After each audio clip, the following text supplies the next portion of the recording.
ver ya el quinto y último punto acerca de las doctrinas de la gracia.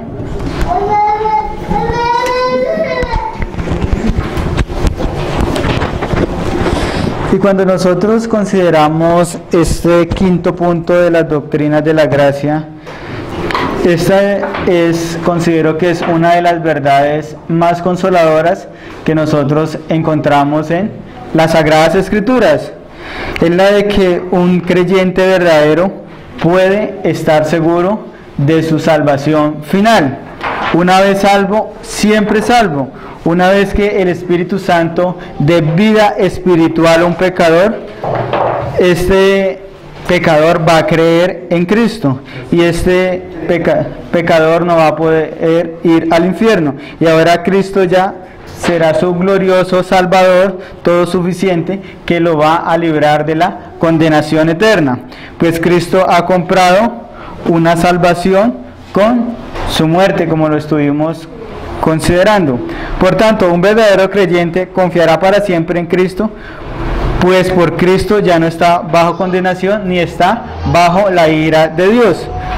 Como vemos, hermanos, hoy ya nos encontramos en el último punto de las doctrinas de la gracia, que yo creo que ya dentro de 8 días concluiremos este tema de las doctrinas de la gracia, si el Señor nos lo permite. Este quinto punto de las doctrinas de la gracia se conoce como perseverancia de los santos o la seguridad eterna del creyente. Habíamos considerado primeramente la depravación total, después habíamos considerado la elección incondicional, después habíamos considerado la expiación limitada y después el llamamiento eficaz. Ahora nos encontramos en el quinto y último punto, que es la perseverancia de los santos. Vayamos a un pasaje ahí muy conocido de nosotros, Judas 24.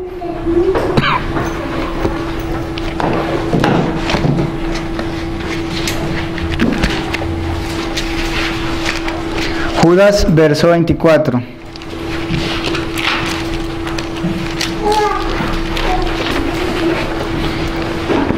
Nos dice la Escritura en Judas 1:24: y aquel que es poderoso para guardarnos sin caída y presentarnos sin mancha delante de su gloria con gran alegría. Este pasaje nos habla acerca de la seguridad de nuestra salvación, ya que Dios es poderoso para impedir que nosotros caigamos de su gracia, y de igual manera Dios es poderoso para presentarnos sin defecto ante su presencia de su gloria. Dios es poderoso para presentarnos sin caída, no como quienes nunca nosotros hubiésemos cometido un pecado, sino más bien presentarnos por su misericordia, porque de lo contrario nosotros seríamos justamente condenados por Dios. Dios es poderoso para preservar nuestra salvación, para que nosotros no caigamos de la gracia.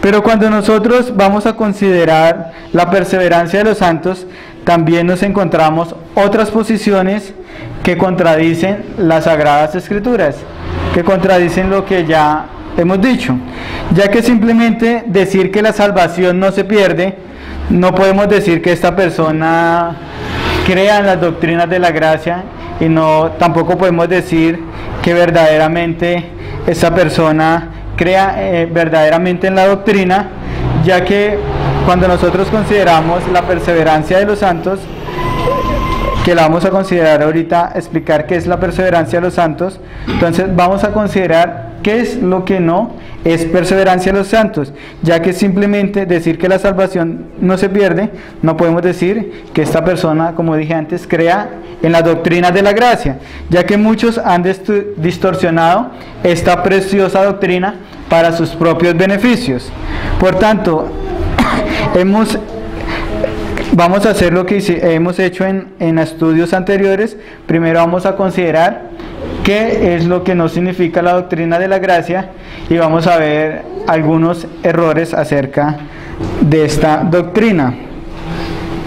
Entonces, la perseverancia de los santos, cuando alguien dice que la salvación se pierde, nosotros estamos considerando es la posición doctrinal arminiana. Pues los arminianos enseñan que es posible caer de la gracia de Dios, Y esto es algo lógico porque, como ya hemos considerado, el hombre es el que juega el papel definitivo con su libre albedrío. Pues el hombre decide escoger a Dios, el hombre coopera con algo que está disponible para todos. Por tanto, en la posición arminiana, la salvación se encuentra en manos del hombre. La salvación es una salvación antropocéntrica, una salvación que está en manos del hombre. Y el hombre es el que tiene la capacidad para poder retener o para perder la gracia que ha recibido. Como vemos, los arminianos piensan equivocadamente que un verdadero cristiano, él puede llegar a perder su salvación. Por tanto, podemos considerar que la obra de Cristo no es suficiente para salvar a un pecador. Es como si Cristo lo que hizo en la cruz solo fue dar la cota inicial de mi salvación, y ahora el creyente le toca hacer el resto. Por así decirlo, el creyente tiene que pagar el resto de la deuda para que él pueda llegar a alcanzar su salvación. Y si el creyente falla cuando comete pecado, entonces esta persona va a perder su salvación. Vemos que en este sistema teológico la salvación descansa en las manos del pecador, en las manos del hombre, pues él es el que decide retener o es el que decide perder su salvación. Los arminianos no ven la obra de Cristo en la cruz como algo suficiente para salvar, pues el hombre tiene que hacer algo que contribuya a su salvación. El hombre, más bien, con su libre albedrío, es el protagonista en cuanto a su salvación, porque él es el que puede retener o no retener su salvación, porque al final de cuentas el hombre es el que perseverará con su libre albedrío. El hombre es el que lleva a cabo su salvación con su libre albedrío. Por lo tanto, la soberanía de Dios, la omnipotencia de Dios, la omnisciencia de Dios, los decretos de Dios no tienen nada que ver con la salvación del hombre. Para los arminianos, estas son doctrinas aparte en cuanto se habla de la salvación. Ya que el pensamiento arminiano, si alguien se acerca por su libre albedrío, acepta a Cristo, por este mismo libre albedrío, él puede decidir cuándo perder su salvación y cuándo puede rechazar la gracia de Dios. Pero esta posición arminiana es muy contradictoria y confusa a la misma vez, ya que las causas para que alguien pierda su salvación va a ser el pecado. Pues ellos enseñan inmediatamente pecas, tú pierdes la salvación. Pero si uno les pregunta cuál es el pecado con el cual se puede perder la salvación, vemos que ellos hacen diferencia en cuanto a los pecados y se inclinan más bien por los pecados escandalosos, que son los que hacen llegar a perder la salvación, como son la borrachera, la fornicación, el adulterio, mientras que otros pecados como la mentira, la codicia, no hacen perder la salvación. Vemos que en esta posición en realidad no es muy clara, porque enseñan que la salvación se pierde cuando tú cometes pecado, pero ellos hacen distinción de pecados y no saben cuál es el pecado por el cual uno pueda llegar a perder la salvación, ya que para muchos una mentira no es causal de perder la salvación, o la codicia o desear una mujer en el corazón no es causa de perder la salvación. Por lo tanto, vemos que dicen que la salvación se pierde por el pecado, pero no dicen por qué clase de pecado se pierde la salvación. Pero la Escritura es clara en cuanto a esto, porque Santiago 2:10 nos dice: porque cualquiera que guarde toda la ley, pero ofendiese en un punto, se hace culpable de todos. Por tanto, una mentira equivale a quebrantar los 10 mandamientos. El usar el nombre de Dios en vano equivale a quebrantar los 10 mandamientos. Desear una mujer en el corazón equivale a quebrantar los 10 mandamientos. Desear algo en mi prójimo equivale a quebrantar los 10 mandamientos. Y si vamos a la Escritura y nos preguntamos cuántos pecados tuvo que cometer Adán para que fuese echado del huerto del Edén o echado de la presencia de Dios, ¿cuántos pecados tuvo que cometer Adán? La Escritura nos dice que Adán solamente desobedeció una sola vez al Señor cuando comió del fruto que Dios le había prohibido. O también si nos preguntamos cuántas veces desobedeció Saúl al Señor para que fuese quitado sobre el rey de Israel, La Escritura nos dice que una sola vez, pues Saúl no cumplió la orden del Señor de destruir todos los amalecitas.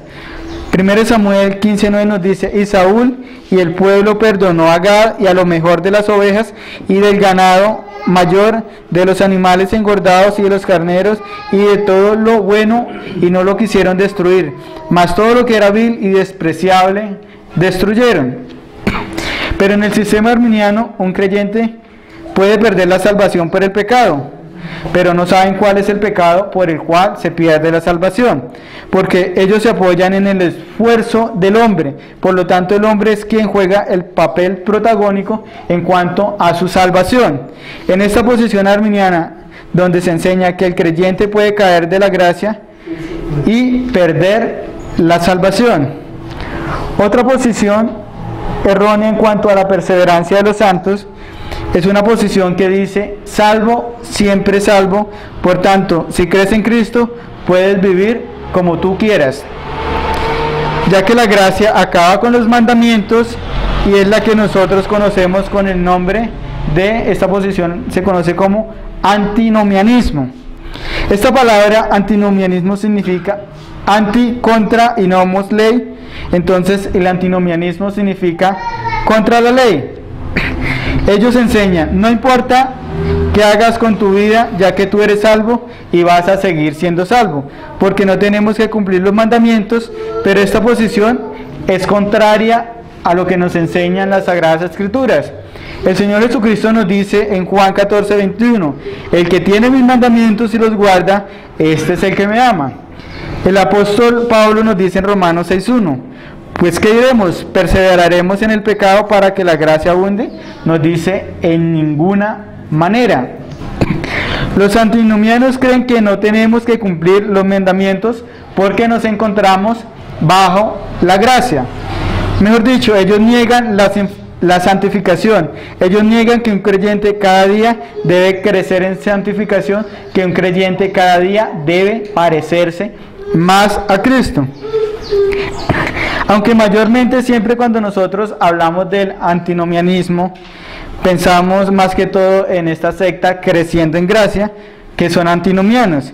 Es verdad que ellos son antinomianos, pero considero que cualquier persona que enseñe, digamos, la oración de fe y le diga a esta otra persona que hizo la oración de fe: ya eres salvo, ya eres cristiano porque creíste en Cristo, a ellos también los podemos considerar antinomianos, porque nadie es salvo por hacer una oración de fe, ya que muchos que hacen esta oración de fe siguen viviendo sus mismas vidas con sus mismos pecados y piensan que son salvos. Esto es antinomianismo, porque no dan frutos de una conversión, y así hay muchos cristianos que solamente son cristianos de nombre, pues viven como el mundo, visten como el mundo, caminan como el mundo, les gusta lo mismo que del mundo, hablan como el mundo y los consideran como cristianos.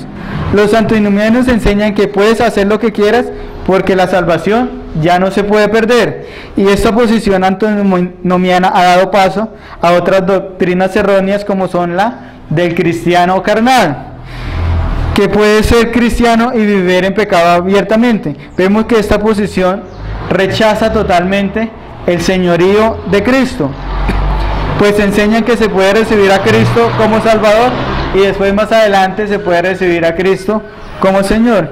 Esta posición promueve una conducta que no es conforme a la piedad, una conducta que no es conforme a la sana doctrina. Por lo tanto, la posición antinomiana enseña: como la salvación no se pierde y soy salvo, siempre salvo, ya no importa lo que tú hagas con tu vida. Considerando estas dos posiciones erróneas, la arminiana y la antinomiana, ahora vamos a considerar la perseverancia de los santos o seguridad eterna de la salvación. Cuando la Escritura usa la palabra santo en muchos pasajes y en muchos contextos, se está refiriendo a los cristianos. Por ejemplo, si nosotros vamos a Filipenses 1:1, Pablo dice: Pablo y Timoteo, siervos de Jesucristo, a todos los santos en Cristo Jesús que están en Filipos. Estos santos son creyentes en Filipos, nos dice ahí el apóstol Pablo. Colosenses 1:2 dice: a los santos y fieles hermanos en Cristo que están en Colosas. Una vez más vemos que Pablo llama en sus cartas santos a los verdaderos creyentes. Y estos santos es a quien Dios ha escogido, a los que Cristo murió por ellos y el Señor llamó y les dio vida espiritual.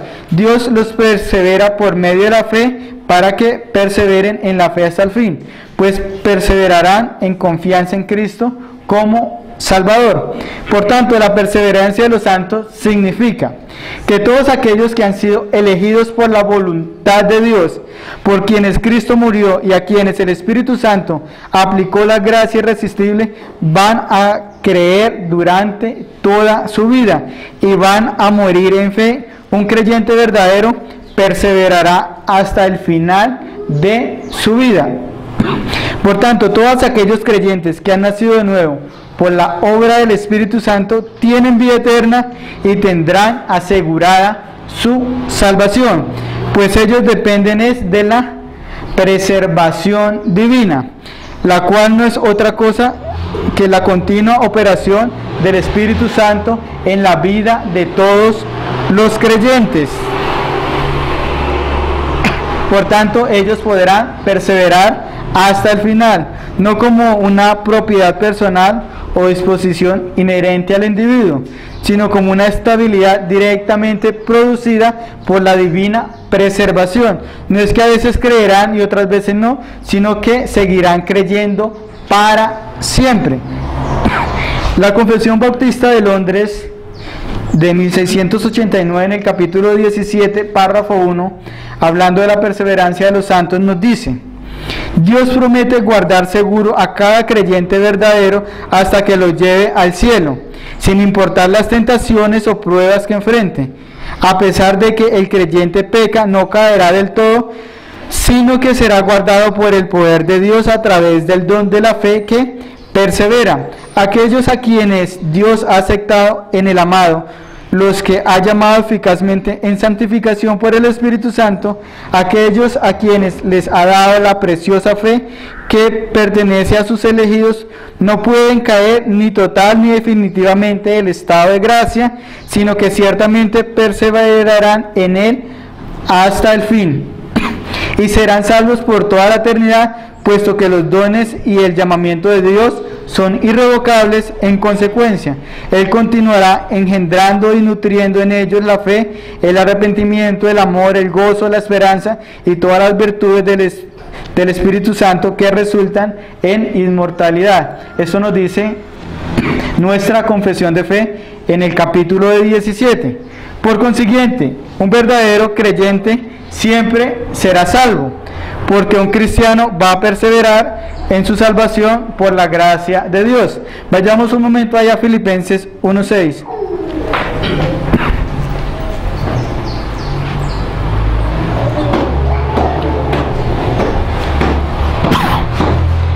Dice Filipenses 1:6: estando persuadido de esto, que el que comenzó en vosotros la buena obra, la perfeccionará hasta el día de Jesucristo.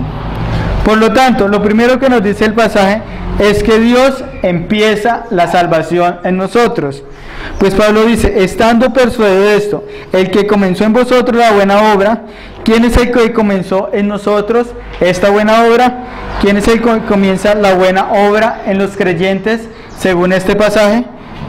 Dios es el que comienza la buena obra dándonos vida espiritual, pues hemos nosotros pasado de muerte a vida. Ahora, ¿quién es el que perfecciona la buena obra de salvación en nosotros? ¿Somos acaso nosotros mismos? No, hermanos, eso no es lo que nos dice el pasaje.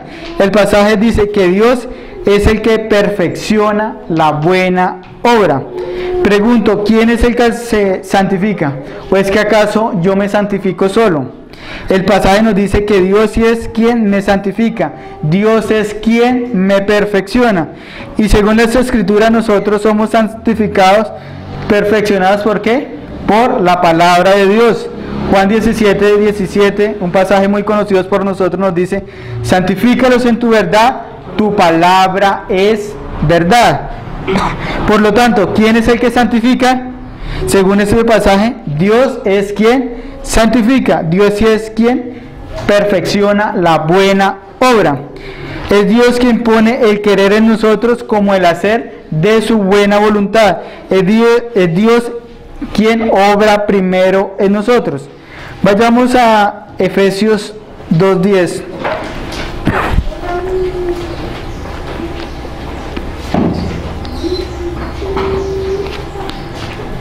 Efesios 2:10 nos dice: porque somos hechura suya, creados en Cristo Jesús para buenas obras, las cuales Dios preparó de antemano para que anduviésemos en ellas. ¿Quién fue el que preparó estas buenas obras? ¿Qué nos dice este pasaje? ¿Y quiénes son los que andan en estas buenas obras según este pasaje?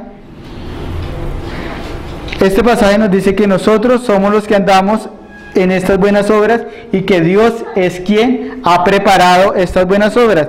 ¿Y saben por qué, hermanos? Porque Dios es quien pone el querer como el hacer de su buena voluntad en nosotros. Y cuando hablamos de perfeccionamiento, significa que cada día Dios nos está transformando cada vez más para que nosotros nos parezcamos más a Cristo. Porque si les pregunto a ustedes, ¿cuál es la voluntad de Dios para nuestras vidas? ¿Cuál sería la respuesta? ¿Que tú tengas casa, que tú tengas carro o que tú tengas beca? No, hermanos, esta no es una respuesta bíblica. Vayamos allá a 1 Tesalónicas 4, versículo 2, para conocer cuál es la voluntad de Dios para nuestras vidas. 1 Tesalonicenses capítulo 4, versículo 2 y 3 nos dice: porque ya sabéis que instrucciones os dimos por el Señor Jesús, pues la voluntad de Dios es vuestra santificación, que os apartéis de fornicación. Por lo tanto, el perfeccionamiento, la santificación es progresiva. Dios hace que cada día nos parezcamos más a Cristo, porque la voluntad de Dios para nuestras vidas, ¿cuál es? Nuestra santificación. Filipenses 1:6 nos dice: estando persuadido de esto, el que comenzó en vosotros la buena obra, la perfeccionará hasta el día de Jesucristo. Vemos que el Señor es quien comienza la buena obra. El Señor es el que va a perfeccionar esta buena obra. Pero ¿hasta cuándo el Señor va a perfeccionar esta buena obra? El pasaje nos dice: hasta el día de Jesucristo. Filipenses 3:20 nos dice: mas nuestra ciudadanía está en los cielos, de donde también esperamos al Salvador, al Señor Jesucristo, el cual transformará el cuerpo de la humillación nuestra para que sea semejante al cuerpo de la gloria suya, por el poder con el cual puede también sujetar a sí mismo todas las cosas. Por lo tanto, podemos ver en este pasaje de Filipenses que la perseverancia de los santos equivale a la perseverancia de Dios en nosotros, porque Dios es quien perfecciona su obra. En otras palabras, Dios sí es quien perfecciona a los creyentes hasta que Cristo vuelva.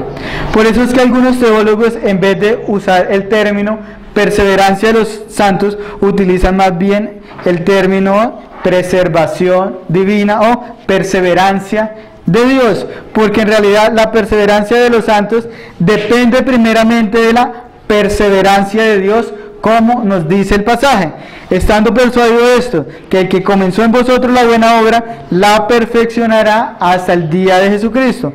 Y porque Dios preserva en su amor a su iglesia, por tanto su iglesia puede preservar en su amor hacia Dios. ¿Por qué nosotros amamos a Dios?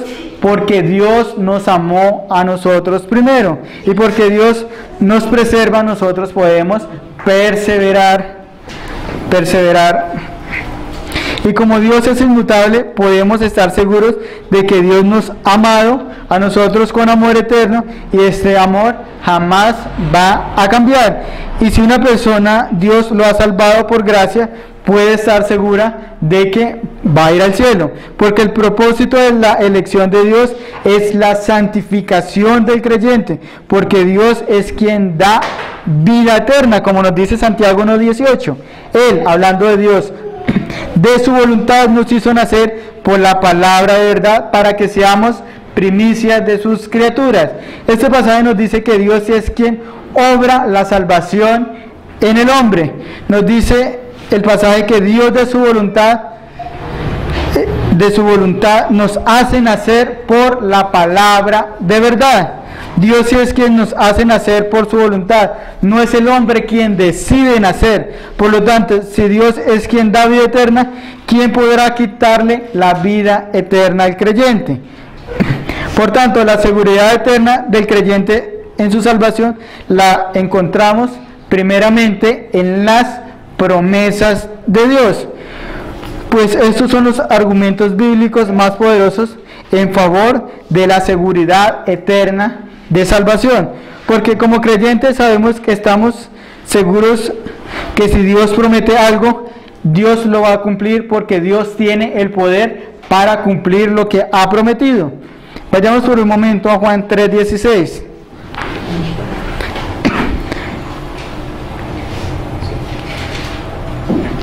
Vamos a leer el verso 16 y el verso 36, pero del verso 36 solo vamos a leer la primera parte. Dice Juan 3:16, porque de tal manera amó Dios al mundo que ha dado a su Hijo unigénito, para que todo aquel que en él crea no se pierda, mas tenga vida eterna. El verso 36 nos dice, el que cree en el Hijo tiene vida eterna. El Señor dice que el creyente tiene vida eterna, que el creyente tiene vida eterna. El verso 36 nos dice que no nos dice que un creyente va a alcanzar la vida eterna en el futuro, sino nos dice que el creyente ya posee vida eterna. Dice, el que cree en el Hijo tiene vida eterna, o sea, ya posee la vida eterna. Cualquier persona que vaya a Cristo en arrepentimiento y fe genuino, posee vida eterna de inmediato, sin esperar ningún solo momento. En estos pasajes hay promesas de vida eterna. El Señor nos está prometiendo en este pasaje una vida temporal o una vida transitoria. El pasaje nos habla de vida eterna. Por tanto, pregunto, cuando un arminiano se acerca a leer estos pasajes, ¿cómo los interpreta? Porque el Señor en estos pasajes está prometiendo vida eterna. Y según el arminianismo, los creyentes no poseen vida eterna. Para ellos, los creyentes poseen es una vida temporal o una vida momentánea o una vida finita, pero no una vida que nunca termina. Ahora que leímos estos dos pasajes, ¿qué significa vida eterna? O más bien, ¿qué significado tiene para ti la palabra eterna? Podrás decir perpetuo o podrás decir para siempre. Entonces, vida eterna significa vida perpetua o vida para siempre. Dicho de otra manera, una vez salvo, siempre salvo. Entonces, si nosotros llegamos a pensar como los arminianos que la salvación se pierde, este pasaje no tendría ningún sentido para nosotros, porque el Señor está prometiendo en este pasaje vida eterna, vida para siempre. Porque si la salvación se pierde, este pasaje diría de esta manera, porque de tal manera amó Dios al mundo que ha dado a su unigénito, para todo aquel que en él cree no se pierda, mas tenga una vida transitoria, mas tenga una vida temporal, o más tenga una buena vida. Pero esto no es lo que nos dice el pasaje, pues el pasaje nos está prometiendo vida eterna. Otro pasaje que hemos considerado mucho a lo largo de estos estudios es Juan 10:27. Vayamos ahí por un momento a Juan 10:27 y 28.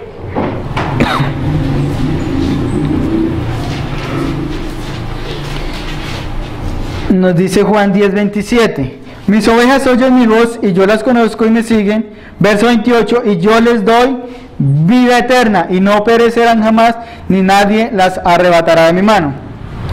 Podemos ver en este pasaje primeramente la deidad de Cristo. Cristo dice, yo les doy vida eterna. Cristo acá está prometiendo vida eterna. Cristo está asegurando la salvación de cada creyente, porque el pasaje nos dice, y yo les doy vida eterna y no perecerán jamás, ni nadie las arrebatará de mi mano. Este pasaje nos habla muy claramente acerca de la seguridad eterna de la salvación. Por eso vamos a mirar cómo el Señor Jesucristo desarrolla su argumento. Primero nos dice el pasaje que Él da vida eterna, promete vida eterna para sus ovejas. Solo este término sería suficiente para nosotros probar la perseverancia de los santos. Pero también es cierto que nosotros conocemos personas que han hecho una profesión de fe en Cristo y que posiblemente han durado varios años en la iglesia y luego han abandonado la fe volviendo al mundo, y esto hace pensar que la salvación se pueda llegar a perder. Bueno, si esta persona se aparta de la fe después de un tiempo, una vez que ha creído, entonces no hay nada de eterno acerca de la vida. Esta persona fue porque no tuvo vida eterna, pues no es la vida que el Señor Jesucristo está prometiendo en este pasaje. Habría más bien una vida breve o una vida corta, pero no una vida eterna. Pero porque el Señor Jesús lo que está prometiendo es vida eterna. Por tanto, si la persona posee verdaderamente vida eterna, esta persona va a perseverar hasta el final de su vida porque tiene vida eterna. Lo segundo que nos dice el pasaje es: no perecerán jamás. Los arminianos dicen: un creyente puede caer de la fe, un creyente puede caer de la gracia. Entonces podemos concluir que los arminianos en realidad creen que un verdadero creyente puede perecer, pero Jesús dice que nunca perecerán. La prueba a favor de la perseverancia de los santos difícilmente podría llegar a ser más clara, porque el Señor dice que Él da vida eterna, y no solo nos dice que Él da vida eterna, nos dice que estos no perecerán jamás. Pero si en caso de que todavía hubiese alguna duda, el Señor Jesús añade una tercera afirmación para eliminar las dudas. Dice: nadie las arrebatará de mi mano. Cuán precioso es Jesús. Nadie puede hacer una sola cosa, puede hacer que una de sus ovejas se pueda perder. El diablo no le puede arrebatar ninguna de sus ovejas al Señor Jesús. Los falsos maestros no pueden hacer que ninguna de sus ovejas se vaya a perder. Ni siquiera un creyente mismo se puede arrebatar de las manos del Señor Jesús, pues es imposible. Nadie puede hacerlo. Con esto ya debería acabarse para siempre la duda en cuanto de la enseñanza sobre la seguridad eterna de la salvación. Estas tres afirmaciones son inequivocadas, son concluyentes, pero para que no queden malos entendidos, el Señor Jesús añade una cuarta afirmación en el verso 29. Nos dice: mi Padre que me las dio es mayor que todos y nadie las puede arrebatar de la mano de mi Padre. Nosotros sabemos que el Padre es omnipotente, es mayor y es poderoso que toda la gente, es mayor y es más poderoso que todos los demonios juntos. Por consiguiente, la conclusión ineludible es que nadie puede arrebatar las ovejas de la mano de Dios. Qué conclusión y reafirmación tan poderosa acerca de la perseverancia de los santos. Si alguien continúa sin creer en la seguridad eterna de la salvación, es porque verdaderamente está ciego y es porque verdaderamente no conoce a Dios. Por lo tanto, afirmar que la salvación se pierde es cuestionar a Dios, es cambiar el mensaje del Señor, porque el Señor nos dice: porque de tal manera Dios amó al mundo que ha dado a su Hijo unigénito, para que todo aquel que crea en Él no se pierda, mas tenga vida eterna. Pero a pesar de lo que digan los arminianos, esta palabra vida eterna nosotros la encontramos en la Escritura, y esto debería a nosotros como creyentes llenarnos de gozo.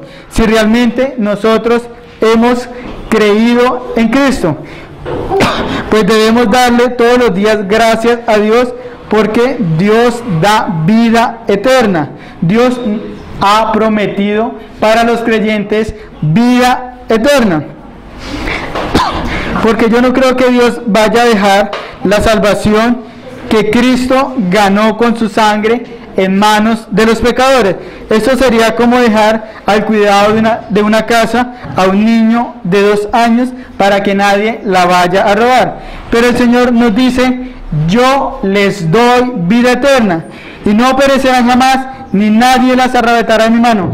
¿Saben por qué no perecerán? Porque nuestra salvación descansa en las manos de Dios. Nuestra salvación descansa en la obra perfecta de Jesucristo. Por tanto, cuando alguien dice que Cristo te ha dado vida eterna y tú tienes que cuidar tu salvación porque la puedes perder, se está contradiciendo. Más bien lo que esta persona te está enseñando es legalismo. Le está diciendo a la persona que se someta a ciertas reglas o requisitos para que no vaya a perder su salvación, negando lo que las Escrituras enseñan claramente. Si nosotros nos hemos dado cuenta, los hombres a lo largo de la historia siempre han deseado la vida eterna. Hemos escuchado que los alquimistas querían inventar la piedra filosofal para tener vida eterna. También hemos escuchado de muchos productos en el mercado milagrosos que rejuvenecen y otros que te pueden alargar tu vida, y el hombre siempre está deseando de una u otra manera la vida eterna. Pero para alcanzar esta vida eterna es mucho más sencillo que ir al supermercado y comprar quizás uno de estos productos que quizás no cause los efectos que te están prometiendo. Para tú tener vida eterna solo tienes que ir a Cristo en arrepentimiento y fe. Y si vas sinceramente, desde ese momento vas a tener vida eterna. No es que vayas a tener vida eterna en el futuro, sino que desde ese momento vas a tener vida eterna. Vamos a concluir acá dentro de